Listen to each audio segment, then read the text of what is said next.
Yeah. Oh well. It's Well, one day. Yeah. we're gonna get a podcast going every at the fest.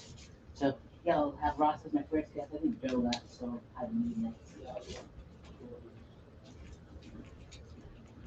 Oh, your phone's on the floor too. Oh. Oh, can you make sure? I think we're in the frame, so I think we're good. Check, check. Check. All right. So what happened? Where did we start with Pods at the Nog? Well, Randy, the owner, and I went up to. We saw each other in Atlanta, and we're like, there's a bunch of like comedians with their own podcasts at these clubs. We need to get one at the Nog. It's like 11 years in already. We need a podcast. So we're like, what do we name it? He's like, we'll call it Nog Pubcast. I'm like, that's excellent. So we went with Nog Pubcast, and I just said, we'll call it Pods at the Nog. We'll do this like once a month and bring different podcasters from all over Florida, no matter what, whether they're comedians or horror or whatever, and just interview them. And they can have a live setting here. And I'm glad we're starting off nice and easy. Next month we're gonna have Adam Lowry from Madcaps Comedy Club, so he'll interview more comics. And so I'm glad that you're my first guest, Ross. How are you today, Ross? Hey, Sarath, what's up? I'm doing quite well. Thanks for being my guest. I have just a little bit of experience at this, so I'm glad this being your first one. I'm gonna give you a tip. Usually you start with, "Hi, my name is." Oh, all right, Eminem. Hi, my name is Srethne. Welcome to Pod at the Nod. Here at the Turnog Irish Pub, we're not sponsored yet, but we will eventually. Who See, knows? now people know who you are and what you're doing, and that's important. Thanks, pal. Mm-hmm. This is my first ever experience. I usually do this from home. Oh, and listen, the first time I had sex, I did not announce my name or say what was happening at all. You get better at it. You get better at it. So, did you try anything funky like felching? No, the first time, that is 0 to felch in like 2 minutes, sir. That's amazing. That even for you, that's impressive. Thank you. we're over the top here at the dog.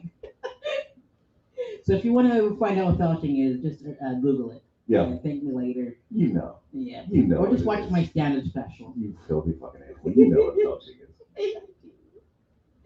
That's why I bought ding dongs because it reminds me of felching. Yeah, okay. I won't run my bit. You'll have to come here Wednesday. You got that, YouTube? So Ross, Hey, sir. how long have you been performing stand-up? So, I think it'll be 10 years in September. Yeah, I think it was September. No, wait, shit. It was 10 years September of this year. Wow. I'm still think that September is coming. That's how time off I am right now. No, yeah, no, this year was 10 years. Including the pandemic. Yeah, I may have been the first person in Orlando back to comedy. The Bull and Bush really wanted to get back open, and so we started open mic and showcases way too early. Yeah, I didn't take much of the pandemic off, honestly. Whatever they closed the Bull and Bush for, 6 8 months, whatever that was. That was the only time I took off. Indeed. Reminds me of the Nog. It's like we took like 4 months off.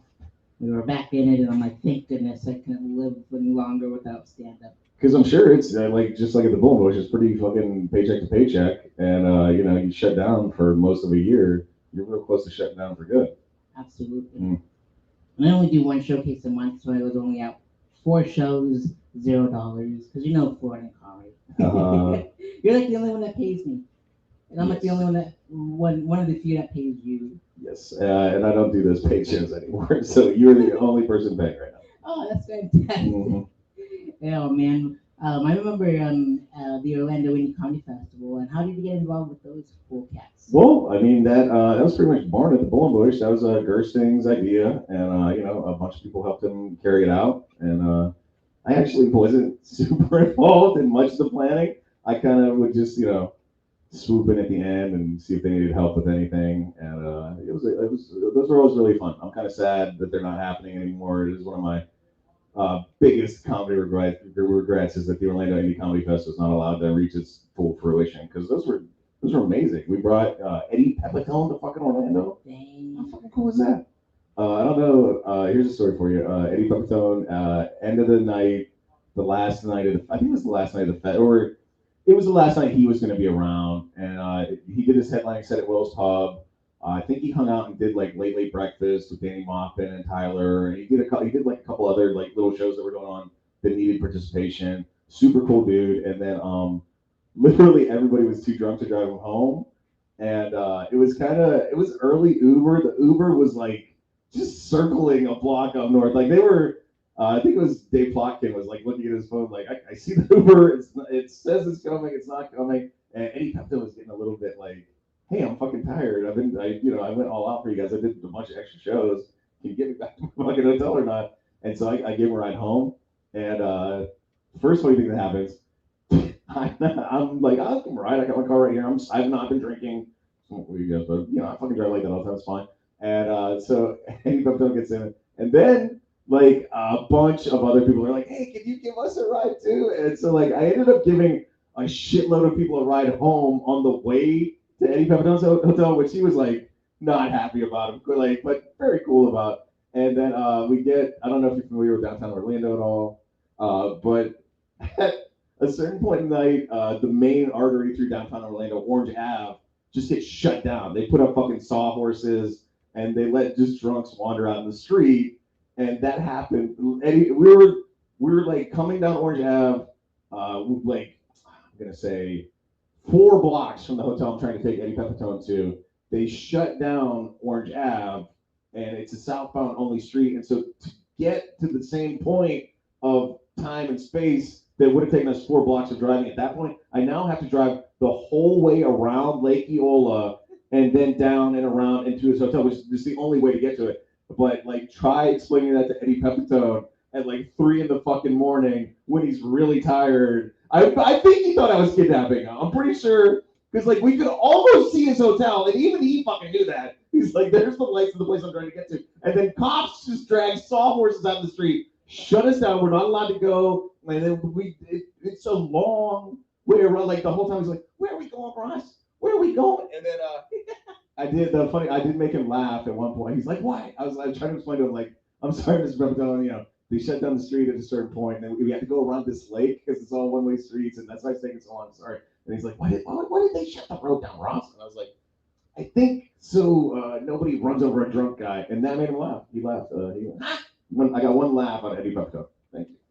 Awesome. And like his buddy and our buddy of the nOg, JT Haberton, yeah, was on tour. Like, just saw a sticker in the bathroom. I was like, oh, JT was here. Oh, sweet. Yeah. Awesome. I read his. You were talking about books earlier, and I read his book, Killing for a Living. Oh, okay. And like he talked about going to Colorado Springs, and he mentioned like to the comics that had to open for him, and I had to like look who opened for him. Like, oh, I know those guys, and yes, I agree with his words. And during that time, hopefully they got better. Huh. So he like named names and was judging people in his fucking book? Yeah. That's awesome. Yeah, he didn't say the names, but oh, okay. I can't remember. You could figure it out. And I don't blame him, so I just did my research. I'm like, yeah. Nice. Yeah. Have you ever read Steve Martin, Born Standing Up? No, I should. God, it's the best stand-up book ever because it's Steve Martin telling how he became the world's best stand-up, step by step, the process, and then at the end he's like, and then I decided never to do stand-up again. It's so great. It's so good. He's like, I set out to become the best stand-up in the world. I did it, and I will never do it again. Fuck you, I'm playing banjo for the rest of my life. The paperback or hardcover? I have it in paperback. I read it like once a year. It's so fucking good. It's a great book. Awesome. Yeah. I gotta read it now. Mm-hmm. Oh man, I love like just reading like either like true stories, like biographies, whatever. I read the David Geffen book. Okay. Definitely worth the read. Mm-hmm. Like he signed like the Eagles and he was on Geffen Records. Like Jizza was on the label. Like it's a really good book. Yeah, but who did he pass on? That's what's important. Who did he pass on? Yeah, there's people he didn't sign that got famous later too. Oh, that's true. I didn't read them. No, they never write about that part. They don't. But yeah, he's like part of the DreamWorks SKG and stuff. But it's definitely worth the read. Okay. Indeed. And so I got that book, and DMX's book. It's really good. What's DMX's book about? His life. It's called Earl E.A.R. Oh, okay. Yep, and it just tells him how he grew up in Yonkers and stuff.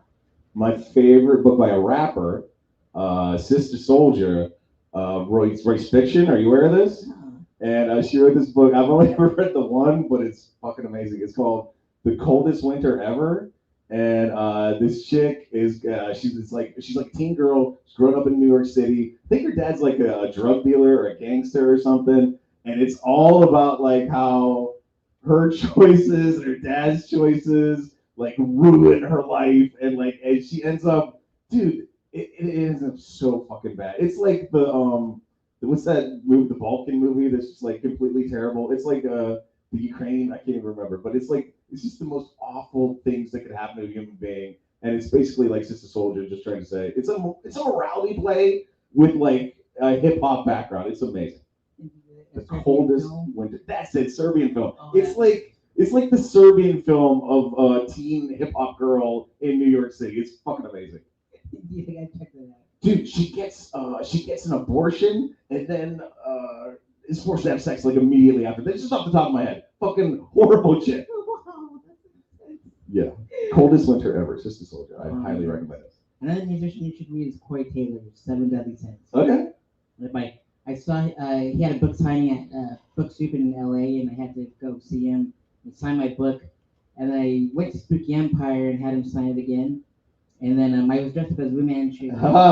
And that's like the night that I went to Shit Sandwich. Right? Oh, okay, yeah. I don't cuss on stage, but for the sake of this. That's a proper name. Yes, that's proper name. Belch, by the way, not a curse word. It's like I dressed up as Wu Manchu. It's an act of love, you guys. It is. It's a verb. Yeah. So shit, fuck, piss. Could cunt be a verb? I'm pretty sure cunt could be a verb. Probably is. Thank you. Goodwill. There you go. That should be a movie. I'm gonna make that. Might be a movie Oh, already. dang it. They stopped doing that. They don't do that anymore. The porn industry has lost its way. They need to get back on track. They really do. Absolutely. A beautiful behind. I need to get back to that. But yeah, I met Corey Taylor, and first thing he says out of his mouth is, "You ain't nothing worth, dude." And I'm like, I'm gonna put that on my EPK because that's the nicest words ever from like Corey Taylor. Sure. And so and I got so nervous that I put to Srethne again, the same thing he wrote at in the LA. And so he's gonna be in February in Atlanta at Days of the Dead. I'm like, can you just put from Corey 2 times so it looks like an echo through the book, like you're performing in an arena? Because that would be great. You should just stalk him and make him sign that book like as many times as possible, and just to freak him out. That'd be awesome. Every day you're there with that book, the same book, and you make him sign a different page. I will totally do that because like he's an awesome guy. Like I take my photo op with him as a superhero, and he goes, "Here's that dude," and I'm like, I'm so glad he remembers me. So he's a good guy. But I'll dress up as a woman to send you his regards, and vice versa. Thank you. Indeed. So Ross, we'll go one more question, I guess, because I know you got to go home and you're exhausted from working. And what's your favorite firecracker that you sold already? Okay, we got a lot of good ones this year. I like, we got this fucking thing called the 300 missile battery. Oh. It's like a rectangle, I don't know, 2 feet long, half a foot wide, and there are 300 little missiles in it. And you light that fuse, and it shoots 300 little fucking missiles into the air. But like my favorite thing is, I love the fact that I've been doing this for a little while now, and I think I pieced together the way these fireworks happen. And the first step is they come up with a name, right? And for example, guerrilla warfare. They decide we're gonna make a firework called guerrilla warfare, and then they go to Chinese Google and they type guerrilla warfare into image search, and one of the first 5 things that pops up goes on the fucking box. And guerrilla warfare is an ape in an army outfit because apes are not camouflaged enough. And my favorite one last year was this thing called Street Fighter. It's Street Fighter, right? And they typed it into Chinese Google, and the image that popped up was these Brazilian kids in a favela, like literally fighting in the fucking street, like muddy, torn clothes. One kid's got a fucking 9 tucked into the back of his pants. They're all like 8 years old fighting in the street. Amazing firework. I like Unfair Advantage. Unfair Advantage is like this giant sumo wrestler just destroying a tiny little sumo wrestler. Like Like a fucking 8-foot tall sumo wrestler against a 2-foot tall sumo wrestler. That's a good one. And then there's so much shit with America. There's America Praying, American Trucker, American Remembrance.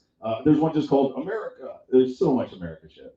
Awesome. And then in the warehouse, they come in like plain brown boxes, you know. And my favorite one, we have one called Corona, and the plain brown box of it just says Corona, made in China. Oh man, that's great stuff. Any parting words you'd like to give out to the audience at home? Come see Serethne live somewhere. This guy is fucking awesome. You'll enjoy the show. Check out Tots with Ross and have fun. Awesome. Have fun. Drive safe. Indeed. And I can't wait to have Tots with Ross live at Fest in October. That's right. Ross is performing again. Maybe I'll even drag Mickey out to this one and get an actual recording of it. That'd be awesome. Yeah, I'll get in touch with Mickey and see if we can get him out here in October. Fantastic. I would love that. And I'll whatever he needs, I'll take care of too. Like I always take care of you. Oh yeah. And you always take care of me. And I'll never forget Johnny. And that was the first time I ever made money at a comedy show. 9/11, Dr. Dre, Johnny's. Never forget. Indeed, never forget. You rock, Ross, and I'll let you tear down. And actually, we have Kevin here. Yeah, man, you better not goddamn tear down. Awesome, sounds good. I made a mad dash over here. Happy birthday, Sorrel. Thank you, Kevin. Would you like to do a quick Talk with Ross with him, or? Oh yeah. Are you down? Number one more? Let's just do it as part of your thing. Okay. And then, because that way, you got it's a fucking mess. It is. So I'll have. We'll do the lightning round real quick. Awesome. We'll do lightning round with Kevin. Come on over, dude. All right. And if you were just on Tots with Ross, this will probably sound super familiar. What's up, brother? How you doing, man? Let's go. Good to see you. Kevin, how'd you end up in Florida? How did I do in Florida? Shit, my parents were down here when I was young. Okay, so not born on sand, not born here, but moved here young. Yeah, I'm born in Massachusetts. Massachusetts, Yeah, man. way north. Yeah. So we were just talking about this earlier. Do you remember Sleep? Were you young? Were you so young you have no memories of Massachusetts, or? No, I have some. I was like 4, so I have like some fleeting memories. Do you remember snow? Do you remember sleet? I haven't seen sleet or snow in almost 30 years. And do you agree you're a better man for it? Oh yeah, dude, I'm home. Fuck sleet. Fuck sleet all day long. Dude, I'll sweep sand out my house before I shovel snow any day of the fucking week. Dude. And that's a good thing about Florida. All the dirt is sand. It is super easy to clean up. There's like no mud. It all just dries up and blows away. It's fucking amazing. I love Florida. Kevin, what you reading? What you reading? What's my what? What are you reading? What am I reading? You got a book going? Oh man, I read weird stuff, man. So All right. I have a book of Norse mythology that I've been reading. Oh hell yeah. Yeah. Some So Thor. I'm reading Some Odin. So the last thing I read was I reread this one a lot. It's the story of Kvasir's blood. So Kvasir was the first ever skald, right? He had like mythical speech properties. Basically, speechcraft set all the way to 1,000, right? The gods were immoral by him, but he was tricked by some dwarves. He killed him, drained his blood, mixed it with some mead, and then Odin ended up stealing it back from the dwarves and started like this, the first ever like chase scene that I've ever seen in any like mythological thing. Like Odin turned into an eagle, the other dwarf turned into a falcon, and then they ended up dropping the mead onto Midgard. And it said every poet and entertainer was touched by Kvasir's blood. Okay. Yeah, that's my last thing I read. Is that the same guy who was the guy his mom made everybody promise not to hurt him except for like mistletoe? That was Baldur. Yeah. All right, so that was a cool one, man. So like Loki up until that point was kind of just like a dick, but he wasn't like a real evil guy. He kind of fucked around up to that point. Right, yeah. And this is the one where he's like, now I am a murderer. Well, he was just jealous about it, so he made him. Freya made Baldur immortal, right, and nothing can hurt him, and she made everyone swear an oath. She went to everyone and everything on Earth, every rock, every tree, everything. Said, "Don't fuck with my son." They're like, "Okay, lady." Yeah, it was mistletoe. It was a sprig, like a little tiny mistletoe. Sprig. Yeah. And Loki fashioned into a dart and killed him, and then Killed his ass with it. Killed his ass with it. Yeah. Oh, only one stick can hurt you. Let me figure out how to kill you with that motherfucker. And he fucking did. He did it. You know, that's the one misconception. Like, I like the MCU adaptation of Viking mythology, but the one big glaring difference, Loki and Thor are not brothers. That's not a thing. Okay. Loki is Odin's brother, so it's Loki's Thor's uncle. yes, correct. Okay. And my other favorite thing in mythology, and a guy from Yugoslavia was yelling at me about getting this wrong. What is it that Thor has? He has 2 goats that he can kill every night. Oh, and yeah. eat them, and Yeah. and then they're back in the morning ready to fucking run. Yeah, so all right, so that's what it is. So that's the thing. Like Thor is always depicted like Chris Hemsworth is not the thing. So I don't know if you saw like the God of War thing that's coming out. It's the God of War game, and they try to have like a very accurate depiction of Thor. Just this big, fat, red bearded dude. And yeah, he had a chariot that was being pulled by goats, and he would slaughter them to eat. So the thing was, Every night he'd pull up, kill the goats, fucking eat them, and then he would raise them back to life. But the rule was is you couldn't break the bones and drink the marrow. No marrow, motherfucker! No fucking marrow. You eat that goat's heart and brain! You know what? You know. No marrow! But they do. That's a whole big story too, because like he had like this little like lackey for a while. Yeah. Because the kid ended up like breaking the bone and he fucking ended up slaughtering like part of his family. It's a whole thing. Yeah. Norse mythology, you guys, check it out. It's hot. All right, what you reading? Paid off. Let's see if the Sean Finney Memorial question pays off. Have you ever seen a ghost or UFO? Man. All right, I've actually never spoken of this like on Hold stage. Real quick. Fuck you, Sean Finnerty. Yeah. I've never spoken of this on stage. It was a weird thing that happened, right? So I used to go visit my father when he was ill up in Gainesville. So I'd go from Daytona to Gainesville. So I had that long road on just 40. It's like 40 go through the Ocala Forest. And there was one night, me and my girlfriend were driving there. And I've done that drive so many times. And we saw this weird light. And we were filled with elation. Like weird, manic elation. And then the light disappeared. But when it disappeared, we lost like an hour of time.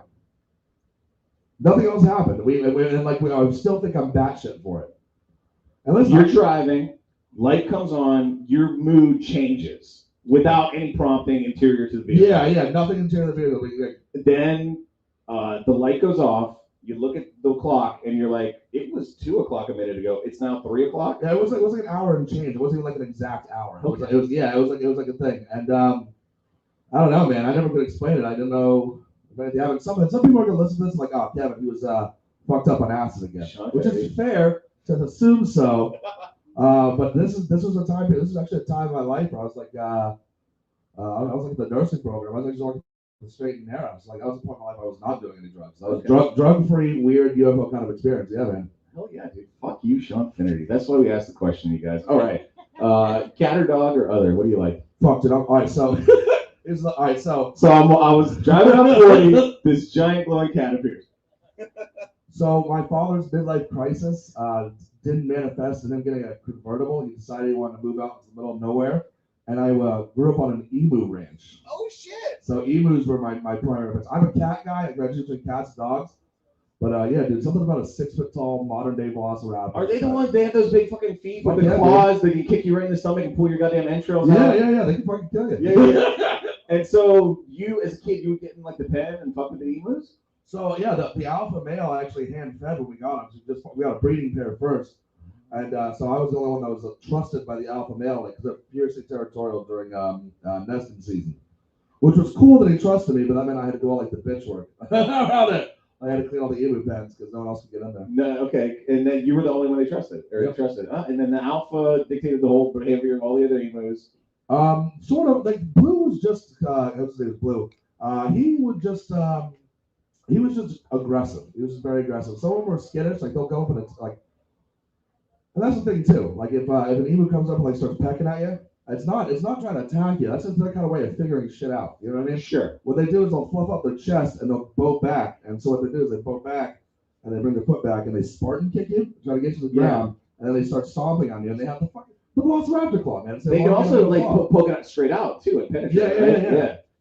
Well, that's when you talk about like ripping the entrails out. It's like when it does like that little Spartan kick, like it comes out like that. That's what animal get. Okay. They're also one of the animals in the animal kingdoms that do mercy killings. Like if they see an injured animal, they'll kill the shit out of it. Fuck yeah, emus. Yeah, emus are pretty dope, bro. Imagine an emu mercy killing you. Like the bird walks up, you're sick on the ground, and it's like, it's time to end his life. His time has come. Yeah. What a merciful bird. Kevin, how long have you been in comedy? And what's your memory of your best set and your worst set? Oh man, that's fucking tough. So I've been in comedy. Well, I've been in comedy 5.5 years, right? Like I did comedy when I was in like my early 20s for like a few shows. I did a few open mics, but I bombed so horribly I didn't do another show for 6 years, right? And then I got blackout drunk and did a show. Yeah, I got a message from Patrick Luby the next day. It was like, yeah, we did really good on stage. You should come back. I'm like, what the fuck did I do on stage? Worst set, man. I've had some fucking pretty bad ones, man. Like, all right, so at the Justice Pub, and this is what they paid for. So I was supposed to open up for Puppet the Psycho Dwarf, which was a WCW midget wrestler who's passed away since now. But yeah, my buddy Andre Brotman was like, Kevin, do you want to open up for a pro wrestling midget comedian? And I'm like, those are all of my favorite words in one fucking sentence, right? So I was supposed to open up. So I was supposed to do 20 minutes before he was supposed to headline. Well, the fucking midget bailed. Oh, shit. So now I'm the headliner. So you have people that paid for a show, and they're expecting a little funny midget, and they just got some giant drunk dude running on. You know, like I think it's giant compared to a midget. I'm not really a giant, but still. I'm not tiny. And so, how much time did you have to do it? Dude, I got to do like 30 minutes, and fucking, let me tell you something. Like in the seventh circle of hell. Yeah. That entire 30 minutes, Yeah. I had one laugh. Oh my god. One single laugh from a single person, and it was for 30 fucking minutes. See, but that's not that bad because they came to see somebody else and they got fucked over on the show. That was never gonna be good for No, them. yeah, I mean, I was dead in the water as soon as I walked up there, but like, I thought I could win him over, like, Sure. because my style is pretty abrasive, so like usually like that catches some attention, and like whether you hate it or you love it, because I'm definitely like a niche comic. I'm just off the top of my head, I would come out shitting on the midget comic that didn't make it hard. That would be my opener. Just fucking tear him apart. You know, that probably would have been a better move. That probably was a better move. They're pissed at him. I'm pissed at him. Let's all talk about that. Bro, I was like two and a half years in comedy at that point. So like at this point, when you're in a situation, so I'm just starting to get used to doing 20 and 30 minute sets, right? Like I'm just at that point where I'm starting to get comfortable stretching my legs. Mm-hmm. And so I'm excited for the show. Yeah. And then when I found out, like I knew these people were gonna be fucking pissed, and I knew I was dead in the water. So like I could that would have been an now. Yeah, I probably could have made it work a little bit better. But that's probably my worst set. Now, since the topic's come up, do you have a favorite novelty comedy act? Because mine is coming to Orlando soon, and it is this guy called Puddles Pity Party. Fuck yeah, dude! I fucking love Puddles. He's coming to Orlando, and I'm trying to talk myself into getting a ticket to see it. If you're not familiar, Puddles is like 8 feet tall. He dresses like a sad clown and like does comedy like that. It's fucking amazing. And like completely like somber too, right? Like he doesn't crack at all. He's very sad about an adult situation.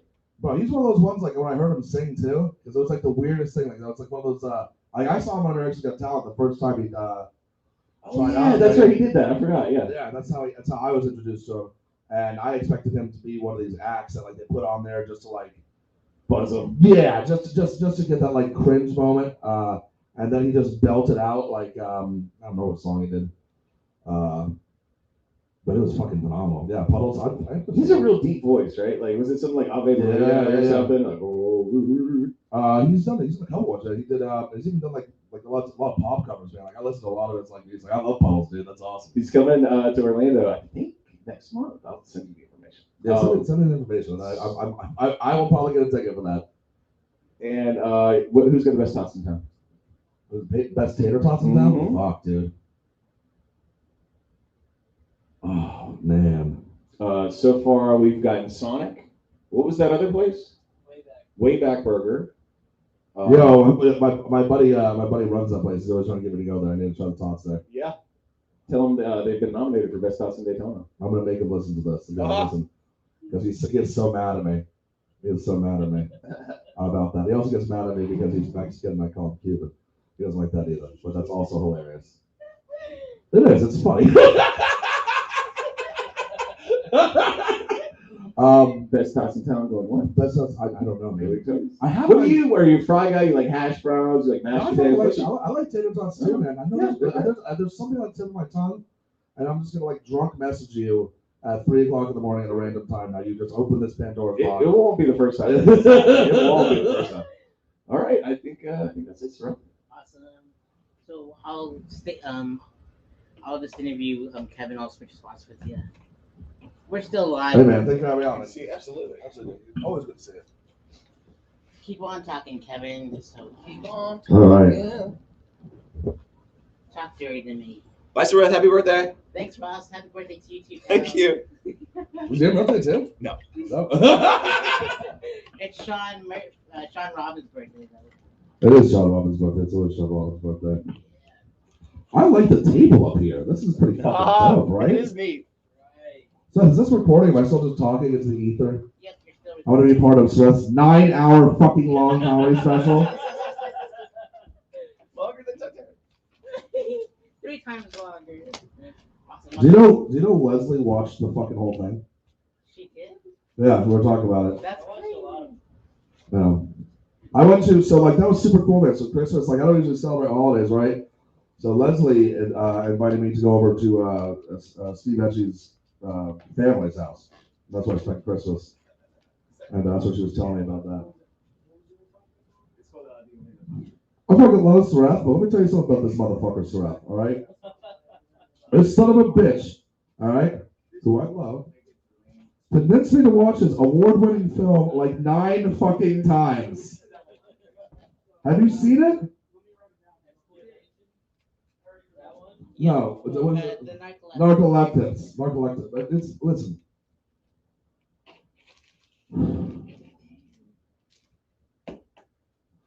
It's really interesting to watch once. That's not a dig. I think it was, listen, I think it was cool that like you were able to do whatever you were able to do with such a, it was like the parameters of it were weird. Like it was a shoestring budget. You had no editing because you could hear Seth say cut like fucking 3 times off the thing, or action, so it's action. And then even with all that, he won a fucking award. Seth could do anything. So we're being interviewed now? That's good. What? Yeah. Oh, listen, I love doing the interviews. I love doing the interviews, are good. We have 2, we have the 1. So Seth found me. You go on cutie.com, you watch Kevin Timber interview 1. Fuck. I had like a giant mustache. I was 2 months in. Yeah. I was fucking blackout drunk. I didn't realize that fucking took place until I was tagged in a photo and I saw a video of me. But the second time we tried doing it, we did it over Zoom and the audio just fucked up. But this is Kitty words of glory. Ask your question, Sarath. Why do you not have a microphone? Why am I just talking up here? I have one. Because I left mine at home. Fuck yeah, dude. This is low budget podcasting at Little fucking other podcasters, fucking motherfuckers. Back and forth. No, you guys ask a question. This is being told right now, yeah. Ask you guys ask a question, bro. You got your prompts, Red? Got my what? You have your prompts? I'll just ask you the thread question. Fuck you, Willa. This is my time right now, motherfucker. All right. This is what happens. This is what it looks like on the big time. All right. What about this? You know. But I got my water down there though. If you'd like to. Alright, coming up. You go up here. Go on. Join the party. Let's all just gather around and just make this as weird as humanly fucking possible. Because that's Fucking packed house. That's a nod. What's up? Packed house. Alright. Everybody ask your favorite set. What's your favorite set at the Nog, Kevin? of my own or Of your own. oh And shit. then whoever else is too. Because listen, I'm gonna tell you fucking right now. All right, so here's a quick list of top 3 in my head that I can just think of off the top of my head. 1, Casey Crawford's birthday when he was shit hammered drunk. Do you remember that a few years ago? Casey fucking the packed house, murdered, absolutely destroyed the fucking place, right? Then there's Joe, the most recent one, the Joe Lovetti acid set. Yes. Was fantastic. And the other one was my acid set. So I was like a year and a half in, and I was not at this point. So like I'm a late bloomer with psychedelics. So this is like the first time I was like probably like my 10th trip overall with acid, right? And I was up here. The whole weird long backstory. I was out drinking with some fucking coworkers, right? And this dude runs into me and he's like, "Hey, I recognize you, Kevin Timber, right?" And I'm like, "Yeah, you recognize me from comedy." And I ran a meme group on Facebook. He's like, "No, dude, I remember you from Kane's Talk, bro. Your meme gang is sick." And I'm like, "Fuck." I didn't thanks, but fuck. He's like, you like acid? And I'm like, fuck yes, I do. So he gave me a bunch of acid for freebies, right? And I ate 2 of them immediately, just like a fucking drug addict idiot. Just boop. It was like 3 hours before the show. When I got here, I decided to take the rest of my acid and give it to all the other comics. So it was a night where there was like the host of the show, Sean Beacon, had to apologize. He's like, I'm sorry that all the comedians here are high on acid. And when I went up here, I started peaking as soon as I got up here, right? So like we used to have those people here, they still come around. And by the way, if you listen to this, I don't know if they will or not, but Alan and Susan Farnsworth, or they're like the surrogate grandparents of Nog. And they were always sit right here. We're has a DJ station now. So I was looking at them, and like, you know, when acid like gets your depth perception off, right? All of a sudden, I looked at they were 40 feet away. Like everything was just so far away from me. And I'm already a loud person. Like I could fucking project without any microphone at any point in time, right? So now I'm screaming. But I couldn't remember any of my newer jokes, so I had to go through the catalog like my first 6 months. So I'm just screaming like rape and necrophilia jokes while going. But the thing is, I started by going to my set, and I told him, I was up here forever, man. And I was like, that's the host. Like, hey man, how much time have I got left? And he goes, you're 45 seconds in, you just started. So when you ask Andre's favorite sets here, my favorite set that I did personally, though, like actual favorite set, because like the thing about the fucking Nog, man, is right, it's a semi-legendary comedy venue, right? Like I don't just run a bar show in fucking Daytona. This place has got like fucking. I've seen some cool shit happen, man. I've seen people that have been on Netflix. We just had fucking Hillary Begley stream through on that Saturday show. You know what I mean? Like she's on Netflix. To Oprah for Caleb Pouts, right? It was a fucking. So I worked with people that have been on Drunk History, that have had stand-up comedy things, that have, I mean, we had Mo Alexander here, you know what I mean? Like, we've got some real juggernauts come through. Stanhope performed back here way back in the day. So Dave Ross was coming through, and I was here just hanging out. Right now, at that point, that was when Zach had gone away to New York. So the format was 1 week open mic and 1 week showcases, right? So it was a showcase, I was on the show, but I was here getting fucked up. So I'm like, you know, belligerent as I am one to do. And Dave Ross was late from the airport, right? So Casey told me to go up on stage and just keep doing time until he arrives. And it was like that perfect storm where you're just on the right amount of cocaine to be entertaining. And I murdered. And Dave Ross came in, and the first thing he said was, "There's no way I'll be able to keep up with that energy." And then I fucking buried Dave Ross. He was fucking badass. And like, he went and talked to me afterwards. He was a really cool guy. So that's probably one of the ones of here that I'm probably the most proud of. But like again though, like I fucking performed in this place easily like 200 to 300 times. You know what I mean? Like I come here every week. I'm doing comedy for 5.5 years. I sometimes do 2 or 3 shows here within a week. Sometimes I miss a week. But like, you know, you do the math. We're fucking done here a lot. Like they're always fun. Even the fucking shitty shows are still fun to me. All right, you got a question. What's yours, bro? You're on the spot. All right. Well, it's Seth's birthday, so favorite birthday. What is my favorite birthday? Mine. That's like. No, Seth's birthday. Well, right here, right now, because we're launching Pod at the Nog, we're having 1 podcast a month. We're gonna have Adam Lowry next month from Mad Caps. Because what I'm trying to do is I'm trying to like build everyone's press kits up with press, and so they can have their own interviews onto their press kits, and I'm gonna build it up for them. Like whoever gets chosen for the Sweat Fest, I say I'll hook you up so you guys don't have to pay a publicist or record label or anything to do it. So now I'm just like making people's press kits for free. I'm building each other up. So you gotta get on the same page here, man. Do you want to do what do you want to do? Do you want to do this like the Mondays like this? We should do these live after the fucking Nog shows. Yeah. 1 a.m. fucking down and dirty fucking 30-minute fucking podcast after that. Maybe not every time, but I think we should try that out. Absolutely. Yeah. I mean, then again, I don't know if you want to convince Adam Lowry to fucking come out here and fucking 1 o'clock in the morning on the Nog. Yeah. I'll just have him like next month because I'm already scheduled. I'm trying to bring an old WCW wrestler here. NWO guy. Buff Bagwell. Yep, Buff Bagwell. So Yep. You're gonna get buff back belt? You coming up? Yeah. Fuck yeah, you are. So April 24th is the weekend that he's gonna be here. So I'm gonna try and get him here. My best, because what he wants to do, I'll talk to you off the camera what his people need, and then we'll get that ball rolling. Thanks for reminding me, by the way. And so we're gonna go. We'll open with a DX thing, even though they're same clique. Kevin Nash was in there and X Pac and stuff. But I am not gonna open up the fuck. No, Sarath. No. Is he on the comedy show? We open up the comedy shows then. I am not gonna open up. I'm not gonna bring fucking Buff Bagwell, a WCW wrestler, and open up with the DX Ninja. Are you out of your fucking mind? This is why you need me, Sarath. Well, because WWE bought out WCW and they tried their best. That's what I'm trying to get at. And the NWO. If history serves me correctly, right? And I have to see if it was Buff Bagwell.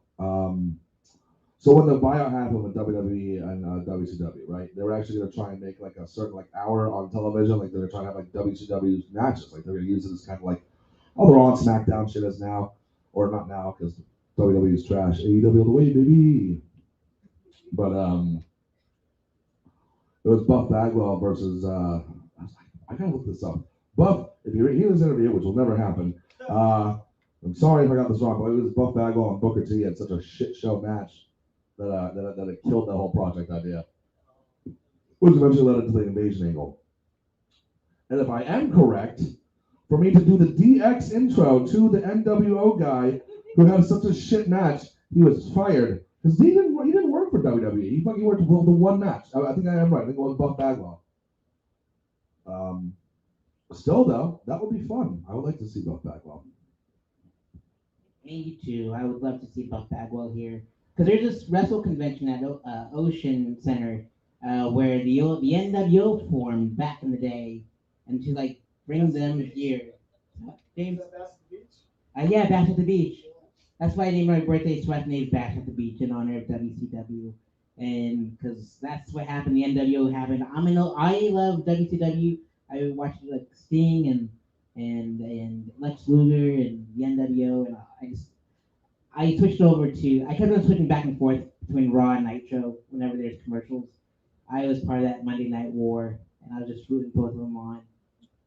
But no, man, this is where you're fucked up, right? This is fucked up because out of the 90s wrestling promotions, there is one that reigns above all. EC fucking W. Look, I'm gonna tell you right now, Paul Heyman is like a personal, not like hero, but I learned a lot from him, right? Paul Heyman, like how I promote my shows or how I sell myself and how I market myself, I try and do it with an egotistical Paul Heyman-esque fashion, like you see on People Peasants, like something. I don't lean into as much as I used to. But I remember watching Paul Heyman when he was Brock Lesnar's handler, right? And it was like Brock Lesnar versus the Big Show.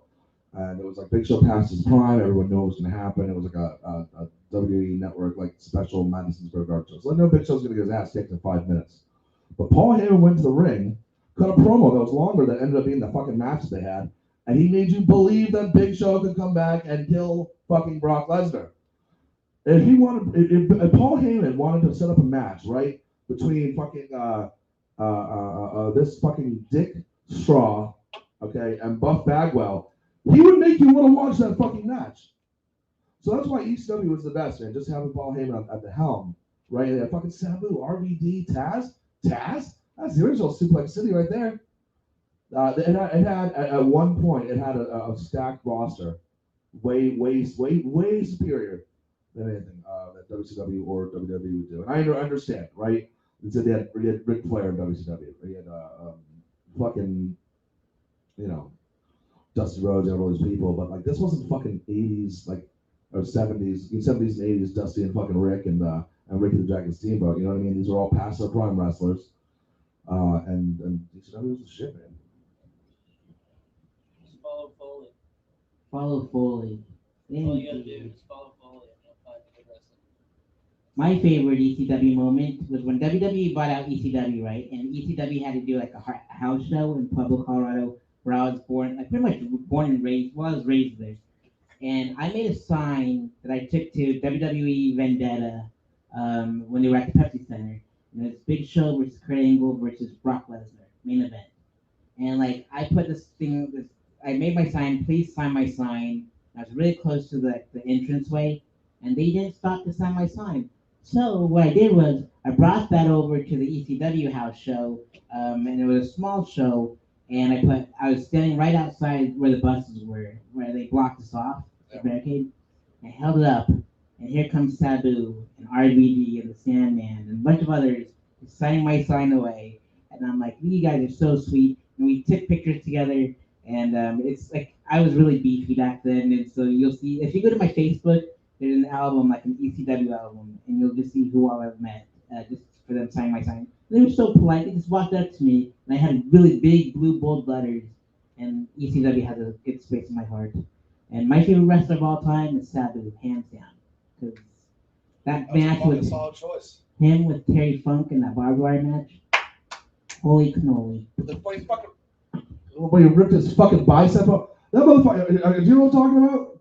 This motherfucker Sabu, right, jumped into the barbed wire. And listen, I did deathmatch wrestling, all right, when I was younger, all right? That shit ain't fucking props, all right? It's real barbed wire. This crazy son of a bitch jumped off of a chair, went flying through the air, had Terry Funk move out the way, fell into the barbed wire, and slashed his bicep open until like muscle was coming out. And what did this crazy psycho do? Pulled himself out of the barbed wire, went and grabbed like the fucking tape. He got some tape, and he literally taped his fucking arm together, and then still wrestled at 10 minutes. I mean, this too, like Bam Bam Bigelow also, like him having a run there. Like he had a little bit of a run, of course. Like he headlined WrestleMania against Lawrence Taylor, which was pretty cool. Or no, not Lawrence Taylor. What's his name? With the earrings, LT. Yeah. Oh, you're right. Okay. Yeah. So it was Lawrence Taylor, and then Before or after he smoked crack? oh fuck, he was probably smoking crack on the way to the ring, dude. Fucking. That's the thing, man. That's the thing about getting fucked up. All right, the addiction's usually there for a while. It's just after a certain amount of time, then you notice. It's like, oh, he's now 6 months into crack smoking versus 6 days. There's a progression. But Bam Bam Bigelow, man, like his match with fucking Taz, both of them, both of the two matches with Taz were some of those brutal things. I would say, and then too, look, it's hard for me to like think of who my favorite ECW wrestler was, right?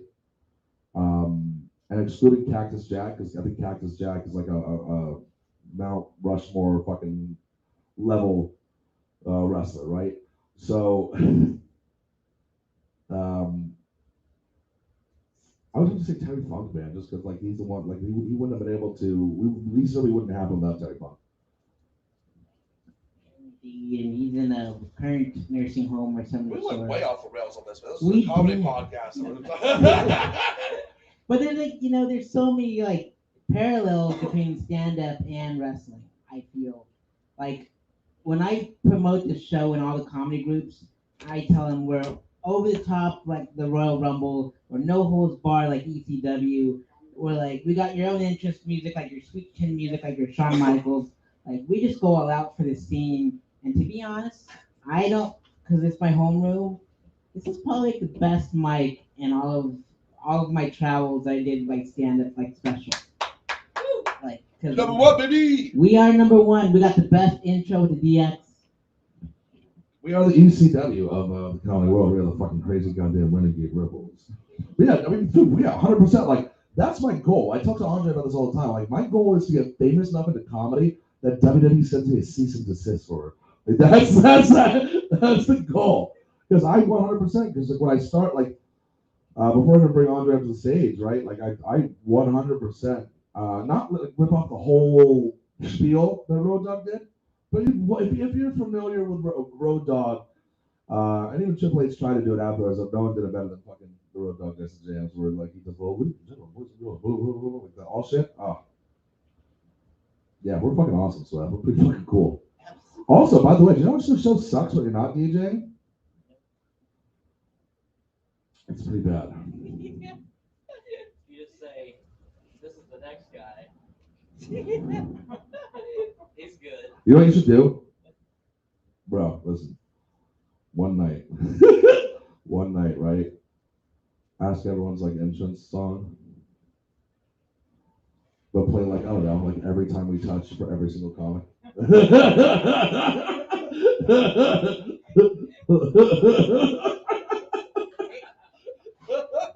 You know, April Fool's is coming up. Fuck yeah, dude. Yeah. But yeah, sign up my sign book here, and then I'll just play every time you touch. So you've got a couple themes. Like, what's your most consistent theme for? What's your most consistent thing? 'Cause that's like the cool thing too. Like talk about parallels of wrestling and comedy. I've had several entrance music. I've had several entrance themes. But also, as our bartender here, James, will attest, I also have a fucking life hack. And listen to this shit. I'm gonna tell you right now, you're gonna feel like a fucking badass every time this happens. The touch tune app is amazing, right? And if there's nothing playing, right? As you walk into the bar, pick a song and walk into that song, and then as your entrance music, as you walk into the bar, you feel like a god. To 3 people. I mean, there's 3 people hanging out the night. There's something I do, but fucking whatever, man. I feel great. It feels good. But I had originally it was for me it was fuck. 7 Deadly Sins by Flogging Molly. Then it was Shipwrecked by Ailstorm. You know what I mean? And then it was then I do the Kefka theme. I do a heavy metal version of Kefka. If y'all don't fuck with Final Fantasy 6, I don't want to fucking be with you. Be friends? No, fuck you guys. Well, shut up, man. I just got to work. Ah, fuck. This is camera, right? Yep. Do me a favor, just so you know. Not that I think they'll see it, but I'm not allowed to represent my company in any way, shape, or form with comedy. They had the fucking regional manager had a meeting about me and said that I cannot mention where I work at all. So when you post this, find like a blur for this, please. God damn it. Anyway, sorry. But the whole question is why I rambled. What's your what's your longest running entrance theme? And what's your favorite entrance theme to go to? Yeah, your shirt's blocked anyway, so It's blocked. you'll You're good. So my running theme now is DMX's "How's It Going Down," because I played it during Caleb's showcase show for the open mic, and Caleb just went nuts. Like him and his brother Seamus was here, not the wrestler, but they were just dying laughing, like because that intro DMX was like, "Who did you suck?" Right? And like he just lost it, and like he was telling you to keep it rolling until the song hits, and so that's my and it was like DMX's birthday, so I said because I was just going through like what I was going through that day, like which song would fit, and all of a sudden DMX's "How's It Going Down" just stuck because it's like it matches me because he's like they said like I don't know who said this, but it was like sometime last like at a mic they were like, yeah dude, like you sound soft spoken, but then like there's that DMX side of you where he's like, he's growling, he's a gangster rapper, and just that it just matches. So yeah, He's gonna fucking give it to you, Sarath. Well, Slarg. yeah, I love you, ladies. First off, I love this. Sarath is one of my favorite people in the world, and I'm going to show you why here. Right? He had to clarify that Caleb Poutz's also Irish brother Seamus was not Seamus the wrestler. He had to clarify that point. But now in my head, I can't. I'm like thinking of an alternate reality where like he's just like, yeah, this is my brother, and then Seamus just falls off in like actual wrestling gear, and there's the spell at me, and I'm just what? So this is the bizarre way. it's that parallel universe.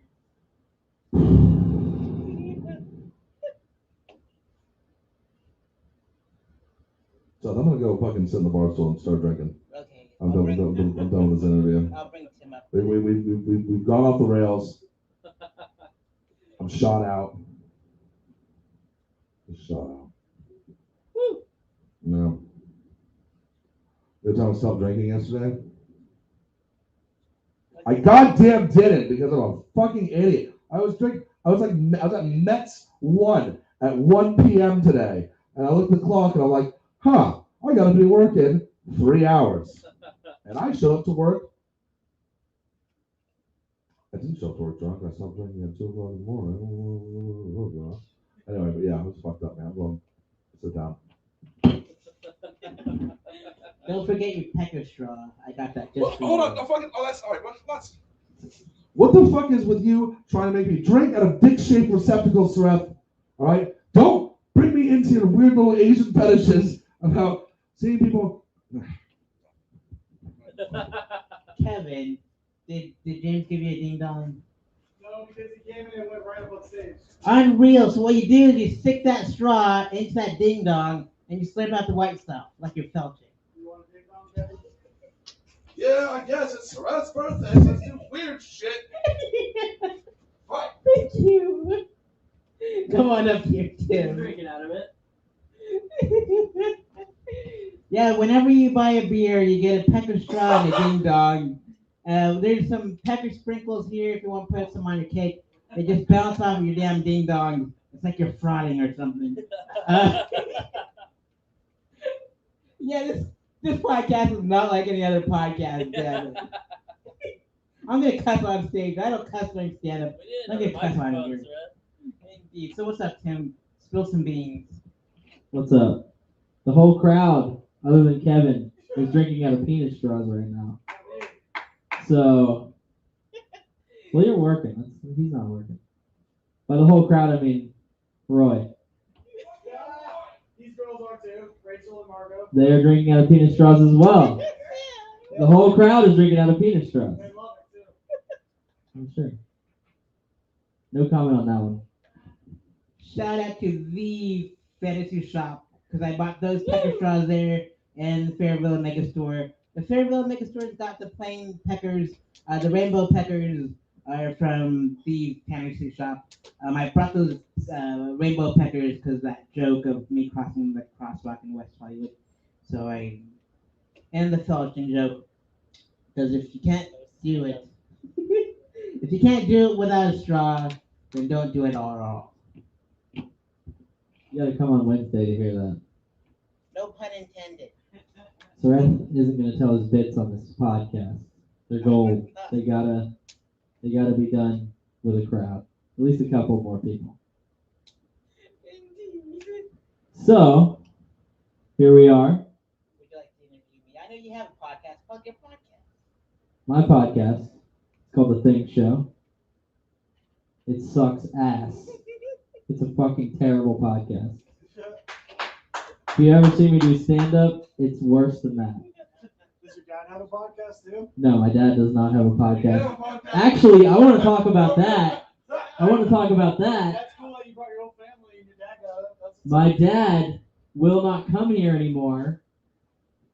He said that he doesn't want to subject his wife to jokes about felching. Video games. So he is a man of God. And he doesn't, I want to hang out with him, but this isn't the place for it. This isn't the place for it. But I think he had some fun while it lasted. So, Surratt, you don't get interviewed much. No, I don't. You do the interviewing. Yes. Oh, yeah, The Think Show. I don't know where you can find it. Somewhere. You can find it somewhere. It's like, if you search The Thing Show on Spotify and you scroll down like 4 pages, it's there. You can find it. So, how did you get your start in stand-up comedy, Surratt? That's my first question. Because nobody ever interviews you. The interviewee, or the interviewer, has become the interviewee, and you deserve it. So, how did you get your start in stand-up, Surratt? Well, what happened was I was pursuing horror out in LA, and I always paid homage to the guy that took me under his wing, Clive. Clive Barker. And so I would come back to the studio with just these funny stories of like just running errands and LA stuff. LA stories, yeah. And I would make him laugh. And like it's tough to make like a master of horror laugh because he's in a dark space. Is he brooding? Is Is he a brooding guy? Is he he's very serious most of the time? He's intense or what? Nope, not with me. He was really nice. I was like the light of the place, I guess. And then I'd come back home to the studio with stories, and I'd make him laugh. And he's like, "Have you ever tried stand-up?" I'm like, nope, never have. I always drive by the Laugh Factory in the comedy store all the time, running errands. Comedy is in the dirt there. Yeah, comedy is in the dirt. And he goes, promise me before you move back to Colorado, you do a stand-up open mic. And I did at this place called the Studio. In Studio City, there's a place called the Jump Cut Cafe. I remember watching like, a screening of some movie there. But some guy had like an all arts open mic, and he was like, the host was like, I dressed up. I was so scared that I dressed up as my superhero alter ego Wu Manchu, and I did 5 minutes. And if you watch my Wu Manchu interview on my YouTube or my website, you'll see that clip. And Oh, there's a clip from it. yeah, it's my very first stand-up set, and that's where the glory hole story came from, and it transformed into what you hear now. Um, and my D2500 story thing is evolved to this from that. And I switched from Wu Tang head to toe into my Rage Against the Machine shirt because I saw him at the LA Coliseum, and like Muse opened up for him against me, I think, and What year Mortal was that? Technique, 2011, and it was The amazing. reunion. Yeah, one of their very first shows back, and they had like it was so crazy that they had like Muse was nice. They had like big old balls bouncing all over the Coliseum, but when Rage went on, they had like big old like bonfires like all over the field, and I'm like, USC is not going to play on this field anymore. It's all going to get messed up. I did 5 minutes. I went and changed my clothes to my Rage shirt, came back in, and the host was like, "All right, I need that superhero to do 5 more minutes." I'm like, "I don't know what you're talking about, dude." He goes, "I'm his manager," and he goes, "So you're putting Andy Kaufman on me, aren't you?" I'm like, "Yep." So, and then I moved back home, did nothing but mics. Nobody asked me to do shows. I didn't know how to get on shows. So I said, all right, I'm moving. I was planning on moving to Florida, for my parents in Thursday, before Thanksgiving. But that move didn't happen. So I said, I just want three comics, three bands, tag one member of each band that I wrote about to give them press when I was at home at the time. And everyone said, we all want in on this. And I'm like, crap. So I booked everybody. I'm like, how do I pay you? And they're like, you don't have to pay us. Like, you already got us press on a national platform. Like, everyone knows about us. And you didn't have to do that. So, but now I figured a way to pay them and raise money for them and have them back from here and in Colorado. And so I save up my money, like $20 here and there or $50 here and there, and do my very best to because I tried to get sponsored once, and they were just jerks. I won't say their names because they're just jerks. And I hate being under the thumb of people. So this podcast is never getting sponsored ever. And I don't like that feeling. It just, you feel like, Jerry when like Tom is stepping on his tail and he can't go anywhere. That feeling. Worst feeling in the world. So yeah, I raise the funds myself, put money aside whenever I can. And then I produced the rest of which is a poster here. Of course. And so my first showcase ever happened 4 months after in February of that Sweat Festival, which took place in October, and it was my roast. So if you watch my YouTube channel and you want to see my friends be really mean to me, I'm a nice guy. For 45 minutes, and I sing my self-love song at the end, totally worth the hour. So yeah, that's how I got a long story, but that's how I got into stand-up. Next question.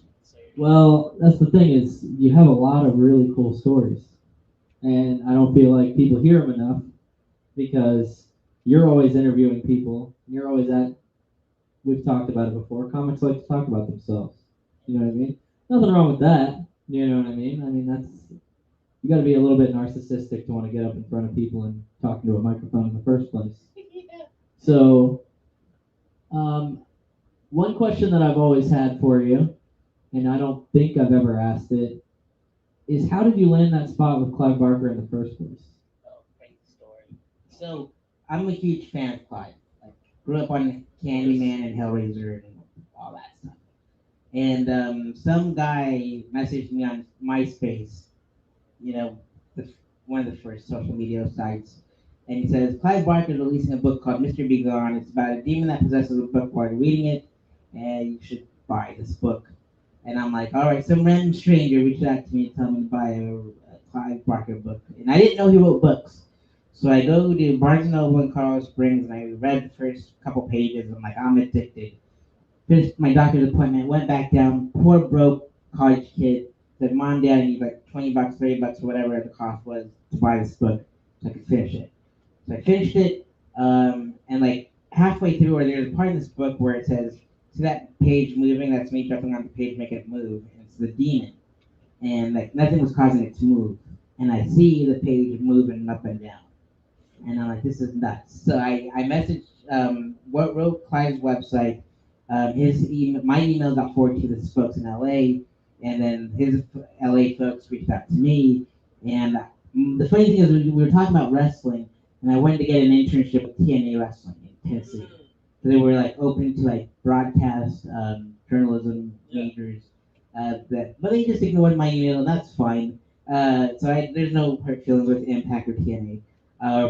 But Clyde was the only one that responded, and he goes, "Give us some days, give us your resume." It's Friday the 13th at 4:30 p.m. Like my cousin and I and my parents drove all the way out there because the plane tickets were so expensive. And then I pretty much dropped him off at the Beverly Hills Hotel Park, I think it was. Drove to the original address they gave me, and then they said, "We're gonna move this to the gallery house." I'm like, what's the gallery house? They give my parents this address, just in case something happens. So I was afraid that Candyman or Pinhead was gonna be behind the door with Cenobites. But I sit down. There's Clive's paintings all over the place. He walks up the stairs, and I freak out because it's like Clive. And then he interviews me, gives me 3 questions. Why do you want to do this? I said, because I want to be just like you. The paintings, the books, the comic books, the video games, and he goes, the whole shebang. I'm like, yeah, the whole shebang. Second question was, what do your parents think? I'm like, because I want to be good. My dad's 100% behind me. My mom's not so much because I'm the baby of the family. And the third question was, did you come out here for business or pleasure? And I said, business because I'm here with you, pleasure because of Disneyland and Universal Studios. I didn't know his sense of humor, and so that was, he loved it, and he's like, I love you, kid, you're in. And he goes, all you have to do is just write me every single week until you get here, and so you can keep me like posted about your life. So yeah, that's how I got with Clive. That is such a wild story, man. Just an email, he met you. It wasn't like one of his people. It was him. He met with you. He asked you 3 questions, and he liked your answers so much that was it. That's really awesome. How long were you into school when you started this internship? Were you pretty much finished, or? Yeah, I was at my final semester of college. Majored in mass comm, and the people that were past graduates came into our class called senior seminar. They're like, you gotta do this because you love it because it's not gonna pay anything. And I'm like, crap, I took 7 years to get here because I was such a failure at community college. Flunked out of that. Parents don't know, but until now. And then, I was like pretty much at the end of the rope, and my teacher was like, this is like a once in a lifetime opportunity. And then like that 1 month in, Clive tweets about me. I didn't ask for it. Like my friend like tweeted to Clive, my friend at the time tweeted to Clive, and then Clive just like he didn't know how to use Twitter, and so he just tweeted it his answer. He goes, the old friend goes, dude, did you see what Clive said about you? I'm like, no, what did he say? He goes, rather than a gentleman much loved in my household, I held him in the highest regard. And you were talking about Stephen King earlier with Ross, and Stephen King said to Clive, like to call Clive, I've seen the future before, its name's Clive Barker, when he read Books of Blood. So Stephen King pretty much launched Clive's career with that quote, and then Clive pretty much launched my career with that tweet, and so I got to pay that forward to somebody else. And I don't know who, like maybe he'll take an intern someday, I don't know, an apprentice, like he took me in and pay it forward. That's like my ultimate goal in life now, because like my past ultimate goal is to be just like him. Like I said, don't be just like me, be you. And I'm like, all right, sounds good. So yeah, and then like I left Clive, and like he gave me the ultimate gift ever, and I told my dad I was never having kids. I don't think I'll ever have kids. I don't know, but in the movie Nightbreed, the director's cut came out. The original came out like 90, 89, 90. I'd say 89. because it was a 25-year anniversary in 2014. And so in the director's cut, there's like more footage to make more sense of the movie.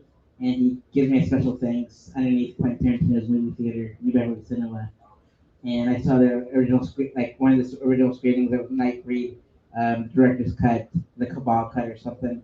And I was so jet lagged that I passed out. Like I was sitting in the very back, like underneath the projector, and I just like passed out. And everyone was like looking at me, like 'cause I was snoring. I was like, crap, and they were like laughing. But now I got to watch it, and I get so cheesed that I see my name on it and credits. And now my name's living on forever, like all over the place. So I can't. Yeah. It's actually amazing. That's really all I wanted to ask you. I mean, I just feel like this is the first. What's the name of the podcast? The name of the podcast is nOg Irish Pubcast. Pods at the Nog Is the series. is a series, and Pods at the Nog is having one podcast per month. Next month we're gonna have Adam Lauer's Madcaps, the Green Room The Green Room podcast. Yeah. podcast, and then the following month we're gonna try and get Buff Bagwell this podcast here, and then I'm just gonna keep it going and have like different podcasts from different like backgrounds all the time. We were trying to get you, but you know everybody is like up north somewhere. I might try to put something together. I might try to put something together similar to what Ross did and see if we can get comics in here and I can interview them or something. You know what I mean? Just to fill a spot more so, to keep the Mondays rolling so you don't lose momentum. Because really, that's why we're here. We're here to support you. You know what I mean? It's your birthday. You do so much for the comedy scene. And we just wanted to make sure that this first podcast was cool. And that's also why, like I said, I feel like you don't get interviewed enough. So I feel like it's pretty appropriate that you're your own guest on the first, Tier Nog Irish Pubcast, because you don't get enough love. I mean, people give you a lot of love, but people need to hear your stories too. So, and not just in written form or in your own videos. People should shout you out. So I definitely believe that. But that's pretty much all I got for the night, I think. Awesome. Any fan questions out there? Sure. What's your question? If you want, you can use a mic too. Yeah, Roy, give me that shit. Yeah. Kevin, if you got any questions for us too, you're more than welcome to get on. Sit down. Oh, Sit yeah. down with y'all.